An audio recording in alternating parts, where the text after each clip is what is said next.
Hi everyone, this is Jim. Welcome to episode 4 of Chess Mistakes of an A Player. I think I'll skip the charts this time, just talk about the mistakes. I noticed, if you look at your games in a group, you kind of notice some patterns. I think it's a good practice to do every now and then. What I noticed in this particular group of games was I was making more mistakes than in the previous one. So this maybe is the start of where my rating starts to slip. I was doing pretty well, and there were some games in this group that I actually played quite well in, but there were some simple mistakes that I could have easily prevented. Anyway, I picked out a selection of the more interesting mistakes. Let's see. In this position, I have the black pieces, and I've got an extra pawn, and I'm attacking. So I'm doing okay here, but with correct defense, I think White can play on for quite a while. White plays this move Queen c4, and this is a mistake. It kind of moves the queen away from looking at all these key squares around the king, and I can take advantage of this right away, and I do. I take here, king takes back, and I bring the queen over with check. Now, of course, White played this move queen to c4 with a couple of ideas. One was trading the queen, and the other was pinning the knight. Anyway, his king went back to f1, and it's my turn to move. And anyway, I was able to get my queen away with check, so the queen trade is not on, but the pin is still on. And in this position, I played a bad move. I just played king h7, unpinning. So that's not the answer here, but if you had the black pieces here and you wanted to continue the attack, what's the best way to do that? And see how deeply you can calculate the line after you choose the move, and see if you can figure out what to do in all the different cases. Okay, I'm going to give the answer away now. The best move here, and there's only one best move, it's f6, and it's a natural move though. You're pushing on with the pawn, and you are just trying to open up lines towards the king. And the first thing you want to notice is that if he takes the pawn, then this check is killing. You're forking the king and the rook, and the king can't move over and defend the rook. It's cut off by your rook here on e6. Even though that rook is pinned, it's still doing a useful job there. And when you take the rook, you take with check, so it doesn't matter that your rook is hanging. You're just winning a piece there.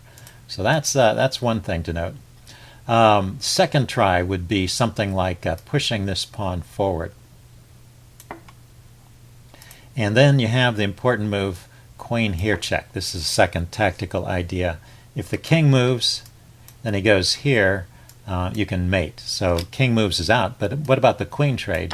Well, the queen trade you take back with the pawn, and now this rook, very well situated, supports the pawn, which forks the king and the rook, and you're once again a piece up. And then, well, the last try would be to move the rook away somewhere useful. You don't want to leave the back rank because there's going to be mate threats on the back rank. But you might want to get away from this fork. So here, say rook to c1 is a try. And then now you just take. And this is winning. Maybe this is hard to calculate all the way out. I don't think I will go through it. But basically you've opened up another line towards the king. And it's more than just that you're a pawn up, but you have all these additional threats with the rook and the queen. In fact, I think the Chess Engine suggested at this point was a good time to unpin the rook. And so that's when king to h7 or king h8 could have been played. And now White has a move to defend, but his king is just completely exposed and the attack is going to crash through. So that was the right answer here. Anyway, a particularly unfortunate point about king h7, which I played, is that now White can simplify the position. Yeah, if you want to take a look at this, you might want to find the good move for White. Okay, I'm going to tell the answer now. Queen here check forces a trade of queens, and well, I could move the king away, but then White could still take. And Black has excellent chances. Say I went here, and he takes the queen. I take back with the rook, trying to keep my pawns together. It's a pawn up endgame with rook and pawn, but these pawns are weak, so Black has excellent chances of holding a draw here. So that's the way I played this potentially gave away a win there. Okay, let's take a look at another game here. Let's see. I had the black pieces again in this one, and this is a example of a failure of the blunder check. Here, let's back up a few moves. My opponent played this move e4, and I saw this threat of the pawn coming here and forking my queen and my knight, so I played knight b7. Played bishop to d3, just getting a piece out, preparing to castle. I played g6. My idea was to castle, fianchetto the bishop and castle on the king side. He castles. And I play bishop g7. So bishop g7 is a blunder. And your job in this position is to figure out why it's a blunder.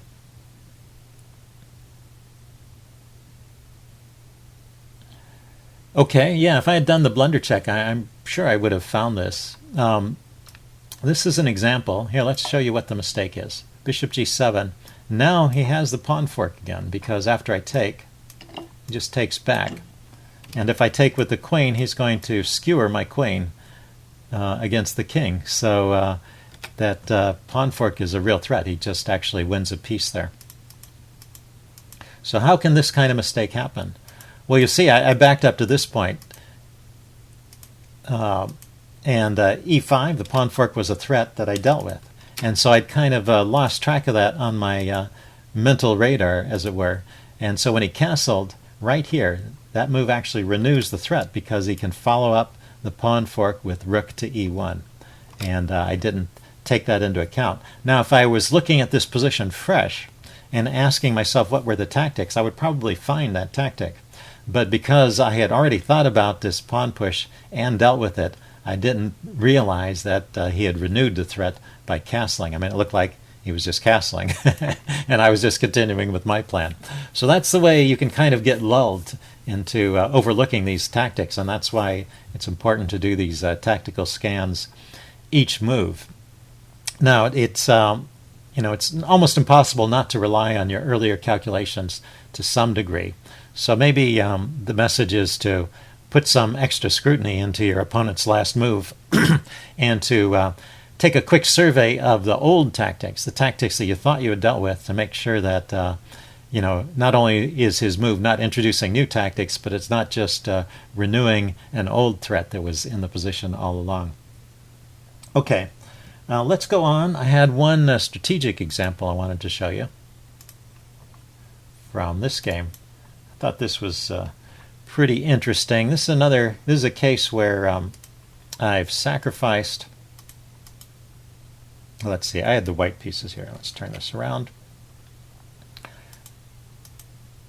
Yeah, okay, I just delivered a check to his king and the king dropped back. So I've sacrificed a piece here, and I have 3 pawns for the piece, and I've got his pieces kind of tied up. So this is a pretty good position for me, and it's winning with good play. And I make a mistake here, which is not tactical in nature, but it's more strategic. So if you want to think about this position for a while, it might be a good exercise for you. See what are the concepts. I mean, basically my plan is going to be in the long run to push these pawns forward and try and make a queen or force them to sacrifice a piece to stop them, and then I'll have a winning position. So that's kind of a simple sketch of the position. But there's more going on than that. So if you want to take some time and see how many positional factors you can identify in this position, it might be interesting. Okay, I'm going to start talking about them now. So the move I played, which was a strategic or positional mistake, is I just took. I took his pin knight, and he took back with the rook. And now this position is about even. So that move has taken a position where I was basically winning. The chess engine assessed this as a winning position for white, to a position where black has chances and can probably hold a draw. And now why is that one move so dramatic? Like I said, there's no tactical refutation, but there's 2 considerations that you might want to think about. One is a pin is a positional feature, and it works in favor of the person that holds the pin. So I am holding a pin here, and it's keeping my opponent's pieces tied down. And when I do this trade, there's no more pin. His pieces are now freed up. And so I've kind of liberated his position. So that's one point. And the second point is, if you look at this resulting position, my light-squared bishop is now gone from the board, but his light-squared bishop is still on. And he's got some targets with that bishop. That's a good bishop. So I've created a bishop that I can't oppose in the position. So that's two reasons why that was a bad move. So knowing this, you might want to think again what kind of moves white could play here. There's different ideas, different ways to proceed. Okay, I'm going to talk about this some more. Bishop to c6 is a nice idea here. First of all, it gets the bishop away from where it's traded, keeps more material on the board, at least for the moment, and keeps the pin. So if he plays rook a to c1, it also gains a tempo. I can just defend the bishop with my rook. And already the chess center is suggesting this position is so bad for black that black's best option is to give up the exchange by taking that bishop. So this is kind of a positional domination. I've got my pieces in good squares, and he's just all tied up. So that's one way to proceed. A second option here is to just play the move c4, start to get these pawns rolling, which is part of my plan anyway, and allow the trade, because after the trade, he doesn't have a light-squared bishop anymore. I have one bishop and three pawns against the two knights, and I have strong pressure on the d-file, so he's still going to be tied up, and he's still going to be short on space. And so this is also a winning plan for white. And even the move a4. The move a4 is also a winning plan. So there's a number of ways to proceed here that don't involve this trade. Basically, it's just that trade is a big strategic blunder. Okay, one more game I wanted to look at here. And now we're returning to the era of simple blunders, tactical blunders. Let's see, this first one occurs on move 18. Let's get there. Right here. Okay, it's my turn to move, and this is an example of the failure of the blunder check. I guess, I'm attacking here. Let's count the pieces. Yeah, pieces are even. I've got a little more space, and I'm just attacking on the king side. I've got a good position. I have an extra pawn here, too. Yeah, 4 pawns against 3 over here. And my pawns are somewhat messed up, so it's not a huge advantage, but and a slight edge for white. And but mainly, not because of the material, but because of my good attacking prospects. I'm controlling a lot of space around the king. And so I played the move queen f2. Probably just planning to bring my queen to g3 or h4 and put some more pressure on the king side. But queen f2 is a blunder. So let's see how good your blunder check is. Can you find the reason why queen f2 should not have been played? Okay, I'm going to give the answer away now. After queen f2, he can just take my bishop. This is an exchange sack. But what this exchange sack does is it leaves the c-pawn undefended. And after bishop takes, there's a skewer. So it's a combination of an exchange sack followed by the skewer, getting the exchange back and winning a pawn in the meantime. And so this takes me from a position where I'm winning to a position where actually black is a little bit better. So interesting. He didn't spot that, and the game continued. Okay, I wanted to look at this position later in the game.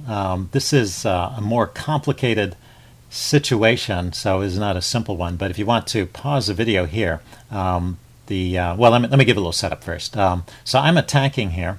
I've sacrificed a piece to remove some pawn cover on the king, and I have a pretty good attack. And the question is, what's the best way for white to continue the attack? I play a move which is not the best and allows black to equalize, basically. So this is anyway a good chance for you guys to take a look at this position and see if you can figure out some of the tactical ideas and what's the best way for white to proceed. Okay, so first I'm going to show what I played and why it doesn't work. So I played the move e5, which I think if you thought of that move, that's pretty logical. It opens up this path for the bishop to and the queen to coordinate on h7. But well, black has this reply f, f5, which opens up a line for the queen to defend and momentarily blocks the bishop. Now you can take en passant and free up the open up that diagonal for the bishop again. Black has this important move. Rook takes here. You take back, and then he can take the pawn and chase the queen away. Say the queen drops back here. So this is the position where Black has defended against e5. So that's with best play after e5. That's how the game might have gone. And it shows some of the tactics that are going on in this position. So if you don't play e5, you might want to think again. What other move can you play here? And what are the ideas for proceeding with the attack? Okay, I'm going to give the answer away. First of all, you'll get credit if you suggested knight g5. That's the partial credit. That's maybe the second best move. But I wanted to show one particular line here, so I'm not going to talk about that more, but give yourself credit for that one. But I wanted to talk about this line. You take here, and the idea is to distract this rook away so it doesn't have the resource of taking back on f6. But he can take with the knight. And now you can continue in with knight g5 again. That's a good move here. But I wanted to continue with this e5 idea because what I wanted to talk about was the idea of preparing a move. e5 was a good move, but only in the right circumstances. So by throwing in an exchange, you've prepared this move e5, and it's now much better. So after f5 here, taking en passant, he can take, but then you drop your queen back to h4, and now you've got a kind of a pin on that rook. If the rook moves, this knight is hanging over here on on d8, unless the rook goes all the way back to f8. So rook to f8 is probably the top choice here. Let's see. Let's throw in some other tries here. Say queen c7 is a suggestion. At this point, you can actually just take, and yeah, that interrupts the defense of the rook. That's the problem. So so the rook should probably move, and the rook goes back to f8 to defend the knight. If it goes somewhere else, then the knight's hanging. So then you throw in the move knight g5, and now there's no defense. You're winning the knight on h7. There's no way for him to defend it. The rook there, it's covered by the knight, so the rook can't defend. Bishop here is covered by the bishop, so the bishop can't defend. So that's the main idea there I wanted to show. And it's the idea that in this position, right here, I had taken this pawn, he had played knight here, and it's my turn. Right here where I played e5. Sometimes before you play a tactic or an attacking move, you might want to think about, is there something I could do to prepare that move to make it even more effective? And so one way to go about that is you look for the best defense for your opponent. So after I play e5, how is he going to defend?